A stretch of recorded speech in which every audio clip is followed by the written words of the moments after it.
Hey, Eagles fans, if you're a subscriber to the JAKIB Media YouTube channel, you are already registered to win a pair of season tickets for the upcoming season. That's right, you could win a pair of season tickets for the upcoming 2021 season just for being a subscriber. If you're watching and you're not a subscriber, do it now. Subscribe to the JAKIB Media YouTube channel right now.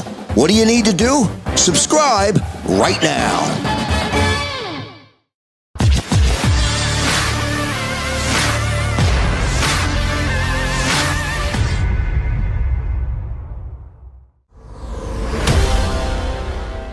Top the NFC East and beat up a football team who right now actually has an argument with Detroit to be the worst team in the NFL. It's not Houston. We know that. Houston's 1-0 in the books. Well, it might be Jacksonville. I mean, at least Detroit came back yesterday against the Niners and kind of, they covered the number. Well, no, not the 7.5. I don't know what number you got. Well, no, it went to like 9 before the game. It was 8.5, 9 by game time. Well, look, man. Yeah. Remember when that schedule came out, day one, that schedule came out, and I had those 8 plays, went 5-3 on day one. The only one of 3 was the total on the Eagles game, which I thought the Atlanta Falcons were going to do some heavy lifting. But look, we've got Jalen Hurts. We've got this offense. We clearly have not 1, but 2 running backs now. We have Devonta Smith and our troubled history and our troubled past and our relationships with wide receivers taken in the first round. We also have Nick Sirianni and his rock, paper, scissors magic bullshit that seems to be working. And not to be, because I know this will be under-discussed thoroughly here. So let me just bring it up before we dive into everything on the offense, and especially because I know Barrett is just chomping at the bit to talk about his guy, Jordan Mailata. Oh, man. Can't wait. Dominance. Let me just mention one quick thing. That's not meant to take over, but just to mention it because I know not enough people are mentioning it. But Jonathan Gannon and that defensive unit in the second half, when we know what Atlanta's going to do, which is throw to 3 really talented guys around there with a veteran quarterback. I don't care how bad that offensive line was. You still knew what was going to come. To shut out a team that normally puts up points in the second half, honestly, there is nothing that you could be upset about today. Nothing. Nothing. They did everything right, man. Just breaking it down from a statistical vantage point, they came in with total dominance. They held them to like 90 yards total offense in the second half. And we're talking about some, Calvin Ridley. You're just talking about Pitts. I mean, these guys could play. Gage he didn't get his first catch until the second half. He didn't even make a catch, I don't think. Right. He did in the second half. 1 catch, I think. So, it's masterful how he did that. Just looking at him, the first 2 drives, I'm thinking, I hate to do it to this defense. But they buckled down. And I think you really just need to see what they were trying to do because they went in at halftime. That game time adjustment at halftime was unbelievable. And I told you they're going to start off, they were multi-fronts. He tried several different fronts, in the first half to really see what works. And once he found that, he went to it and dug in on that Jets offense. We tried the first couple, he got out of that. Said, all right, then I'm not going to bump my head against it. Usually coaches, they'll be like, all right, this is my system. These guys just aren't doing my system. No, he said, all right, excuse me. I have to make sure that I put these guys in the best position I can. What else can I run to stop this? And that's exactly what he did. Yeah. Yeah, it was a dominant performance. I mean, Jalen Hurts was so impressive yesterday. He just looked totally in command, Barrett. That word that we use. Yep. We said it back in the preseason. We wanted to see, what kind of command. Well, he was command in command. Like it just looked like the whole game was slowed down for him. From a visual standpoint. I mean, he was just able to do, he'd read and react to the defense. I mean, when those plays where they went 3 straight, I think to Quez Watkins early in the game, those were all option routes that he had. And he just looked at the defense, said, hey, I'm going to do it again. Let's just keep going. Like he's able to sort of have that freedom at the line of scrimmage. And through week 1 against a bad football team, let's be honest, he looked great. Really well, what happened to Quez Watkins? Did he get hurt? No, I'm just saying, like, for those. I'm asking, though. Yeah, I don't know. 3 plays in the first series, he's involved, and then he doesn't touch the ball again. Yeah. Well, when he had those 3 plays, the defense is like, okay, now we got to stop Quez. They're going to try to feature Quez. So once they went and locked in on him, he went in a different direction. They ran a play, flipped the formation, ran the same play again against the same defense, and it worked, 3 times simply because the defense didn't stop it. So why not run the same thing over again? Well, that's my point, though, is that he wasn't even on the field following that. He was on the field. He just wasn't getting the ball thrown to him. Because the guy because they concentrated on him. Once you concentrate on the guy, you take him out the game, somebody else has to step up. Who steps up? You sure? I don't think he played Reagor that. Stepped up. I mean, he spread it around. Exactly. Ran the ball consistently. Yeah. Second half. How about that? Going into the second half, they allowed him to run the ball. You know what I mean? I mean, it just lined up. They even went under center. All right, we're going to run the ball. We're going to run the ball. We put our big people in. We're going to hand it off, regular eye back, and they picked up the first down. You don't see that these days, with the exception of Tennessee. When you have a back like that, but they just ran. My big guys are going to beat up on your big guys, and that's essentially what they did in the second half. And that defensive line just overpowered that Jalen Mayfield. Boy, did he have he was just totally outclassed. Oh man, he had a rough day. He was a rookie too. He was at a rough day at the office. Welcome to the NFL. I mean, Jesus. No, so we have the post-game show and pre-game show. We have our pick. Who we're gonna who we think is gonna be the standout player in the game. So I said, you know what, I want to pick Hargrave. So I said Hargrave will have 1.5 sacks. Well, he had 2 sacks. He had like 4 QB hits. He had like 6 tackles. I mean, he just dominated up front. Dominated. Yeah, I mean, the defense was sort of a bend but don't break in the first 2 possessions. Right. When Atlanta came out, they had a plan to go up tempo, and it was working. First down, they're getting big yardage. And then once they got to the red zone, they'd either have penalties or just, the Eagles' defense stiffened. And then after those 2 drives, Atlanta did nothing offensively. It was almost like they didn't even have a sense of urgency in that game. They're falling behind like 22-6, and they're still running the football. I'm like, dude, you got to score. A lot of penalties. Yeah, tons of penalties. And they just never were able to overcome it. Yeah. And their defense was just so bad that it allowed scoring drives. And, that was a major problem that Atlanta just could not. To their fault, normally to their credit, but to their fault, they kept trying to run the ball with Davis, and they couldn't get anything. Like they could not get any play that should have been made wasn't made. Any ball that should have been caught by Ridley. I don't even know if they looked at Gage by any means. No, he had 2 targets and 0 catches. Yeah, that was a pretty big surprise right there. Me too. Ryan wasn't trying to force it to him, especially after it. I was looking at this here as far as the snap count, and Ertz out there for 41 snaps. Yeah. By the way, Watkins 34, Reagor 50, Devonta Smith 62. Yeah. And then here's the best one for me. Was Kenny Gainwell was only out there. It felt like Kenny Gainwell was out there for like 50 snaps.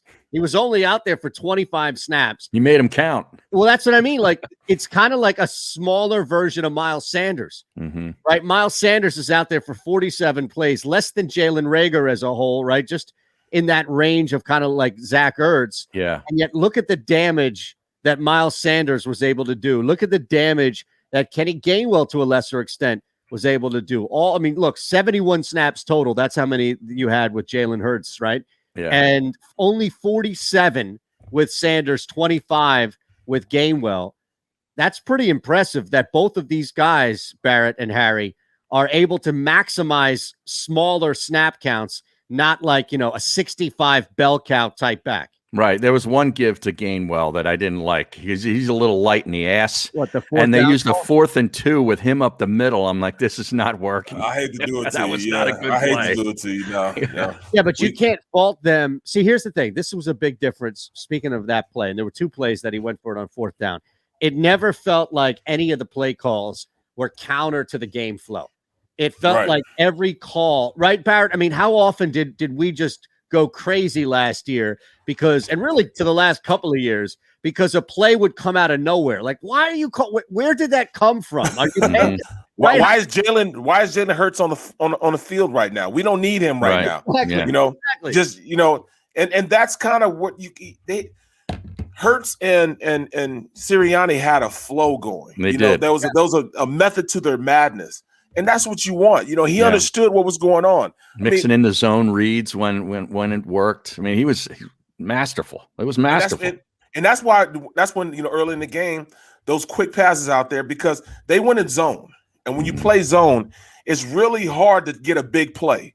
Because they're playing back, they're playing everything and keeping everything in front of them. They want to develop in front of them. So that's why he threw the little quick screens or not just quick passes, right. To the receiver. That's why that happened. And then when they did play man, he dropped back. It'd be an ocean of wide open field because if they're in man to man, they have to turn their backs and guard their receivers. Yeah. So when they turned their backs, he was able to run and pick up first downs. That's just him having a sense of what this defense is trying to do to him and playing according to what the defense is giving him. Yeah. Just like the first touchdown. The touch throw to Devonta Smith in the corner was masterful. Unbelievable. And then the play he made under duress at the end of the first half, the move that he made to get himself free off to the right and fired that dart across his body into Goddard was unbelievable. Unbelievable. Yeah, and it felt good to have the ball bounce our way sometimes. Right. We went through about 2 or 3 years where the ball never bounced our way. The ball was bouncing our way. Like, Ertz knew he dropped the ball. He made everybody get up quick and they could run the play. So they didn't challenge it. Mm-hmm. The touchdown to Goddard, I think he actually dropped it, but it went our way.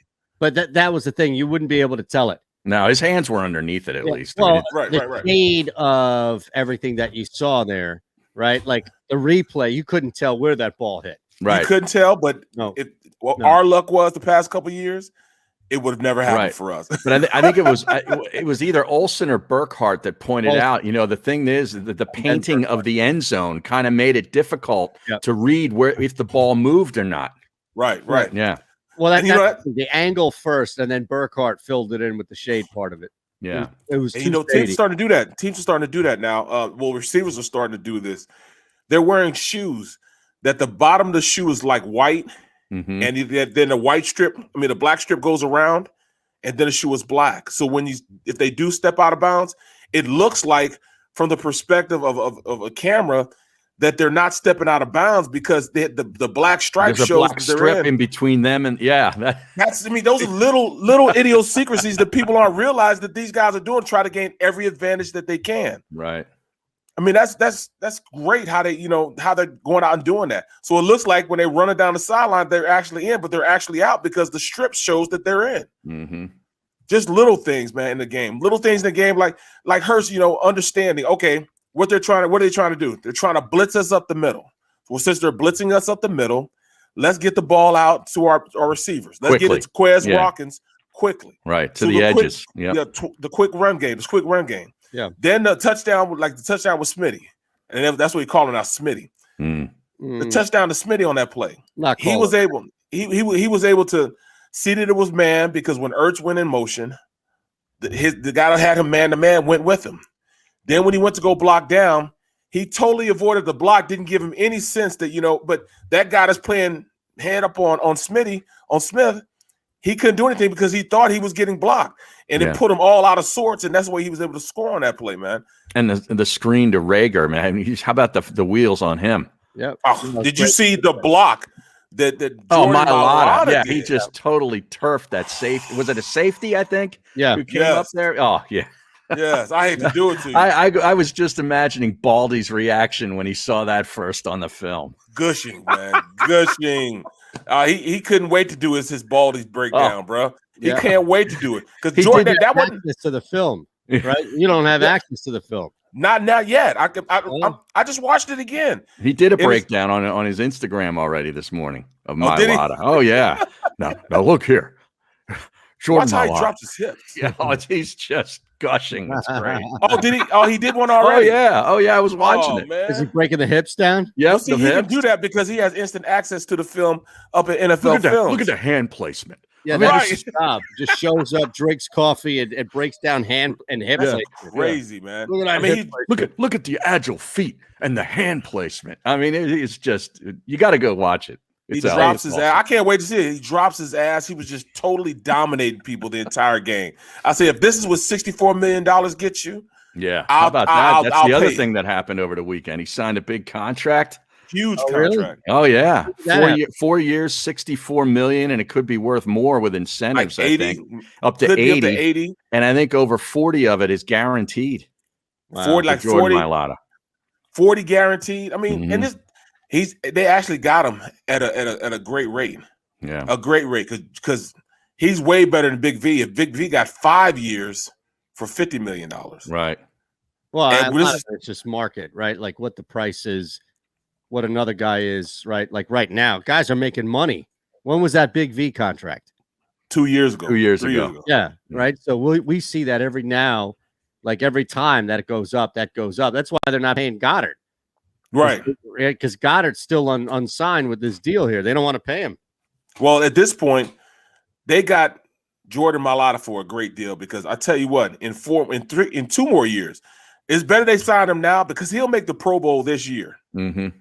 And since he's gonna make the Pro Bowl this year, he could go to ask whatever he wanted to. He could command anything going into the open market. So they got him at a cheap rate. He could have probably got 75, 80 grand with like 50 grand guaranteed if he'd have just waited a couple months. Right. We got how about the rugby film that they were showing yesterday? Right. I can't get enough of that. We got to give a shout out, by the way, to the Blue Meanie in the house here. Oh yeah. Look at that. At Blue Meanie, BWO on Twitter. Brian pop it in with the Mailata jersey. I tell you, that's a safe jersey. It is. Right now. Major shout right there. At least for the next 6 years. Yeah, right. That's at least for the 6 years. Devonta Smith is. I'm still not. I still wouldn't suggest anybody buy the Jalen Hurts jersey just because these guys are ruthless enough to turn around and trade them. Right. Devonta Smith, I mean, you can go ahead and buy that jersey. You can go ahead and buy a Jordan Mailata jersey. You know, this ain't changing, man. Jalen Reagor definitely. You guys talked about what he did on the field, but think about everything that he's surrounded by still, which is trying to remove this whole stupid cloud of Justin Jefferson and this nonsense about whether or not he's a bust after just a bad year for everybody. And we've seen this. Aguilar, like we've seen it get to guys. And all Reagor did was put his head down, go through it like everybody else did last year. And he came out, he had a good game. He had a really good game. Like it's hard. I had a chance to talk to him. Reagor. I told him I had a chance to talk to him. Like I talked to his pops. There was no sense of a failure, in him. I mean, he's like, well, everybody had a bad year. We had a bad quarterback. The worst quarterback in the league played in Philadelphia last year. Yeah. You know what I mean? Even though that quarterback played every snap yesterday, so we're off to a good start. All right. Yeah. He actually played okay, man. He played okay. He wasn't bad. He wasn't good.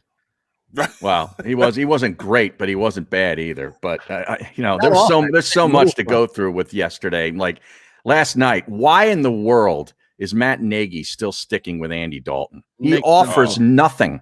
Makes no sense. Just nothing. No, I don't get that. I was really frustrated with this.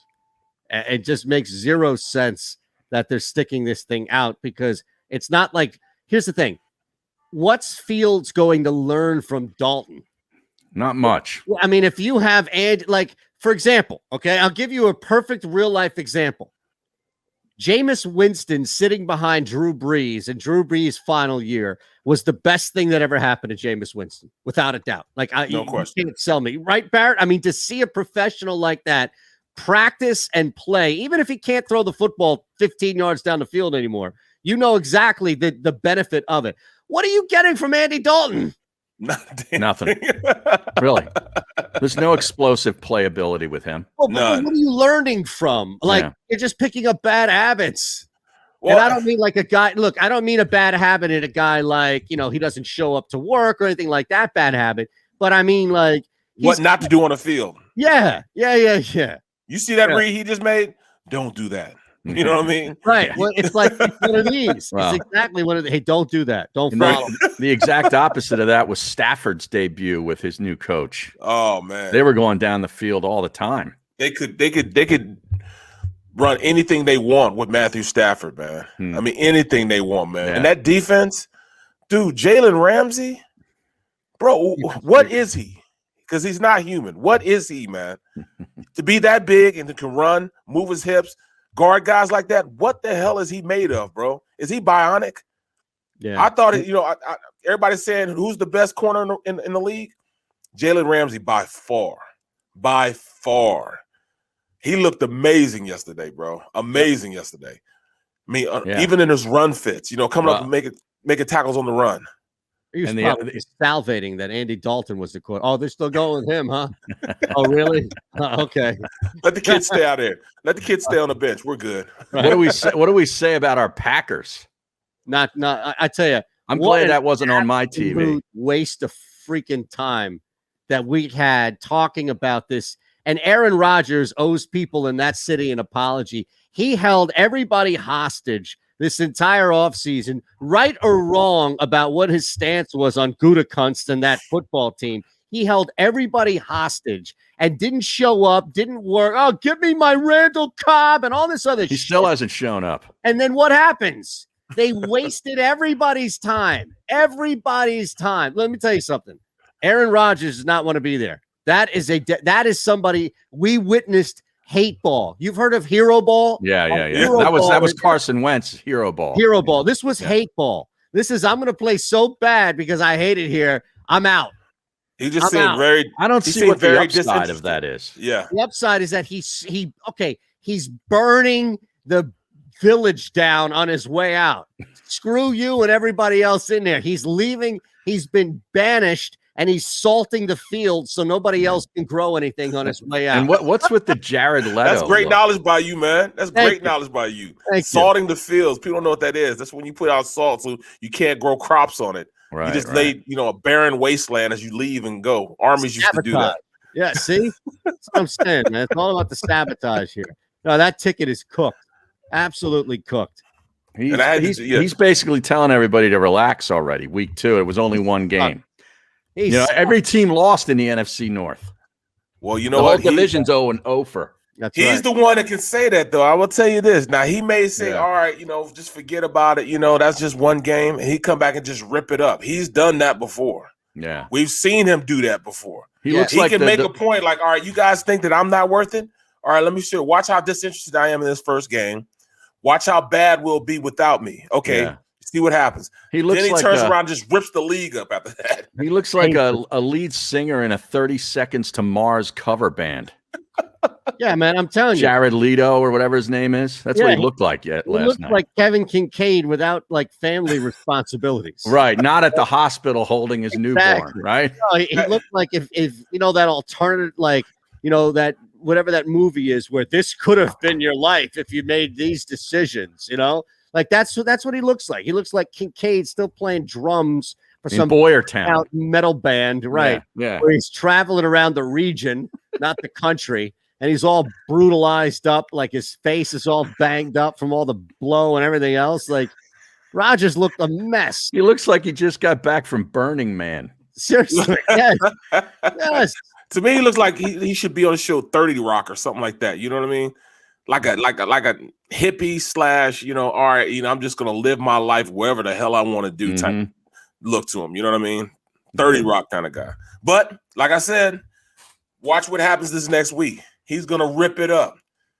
Everybody just said that about me. Yeah, I got you. All right, watch this. Oh, so you think he's just setting the drama. Right. He's just setting everything up. All right, you don't think you need me? You think, all right, you think this is who I am? All right, watch this. And just destroys the league after that. Destroys it. I tell you, man, we're screwed. Well, no, I don't think so. We're still good. We're still good. But we got to give the Saints some credit for relying and going out there and sticking with Jameis Winston. Jameis Winston is a baller. Yeah, he had 5 touchdowns, and I think he only had 100. He didn't even have 200 yards passing. Did he?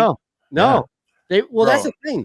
They were getting some big plays, but they were also just moving it effortlessly. Like Green Bay couldn't do anything at all. And you thought maybe without having Latavius Murray, it might have some sort of a dent in just the Saints running approach as a whole. But I mean, my God, that was the biggest, easiest, as easy as it looked for the Eagles. It was even easier for the Saints. And Barrett's right. Like, credit Jameis Winston because he comes in with a lot of ridicule and a lot of doubt and a lot of other crap that surrounded him.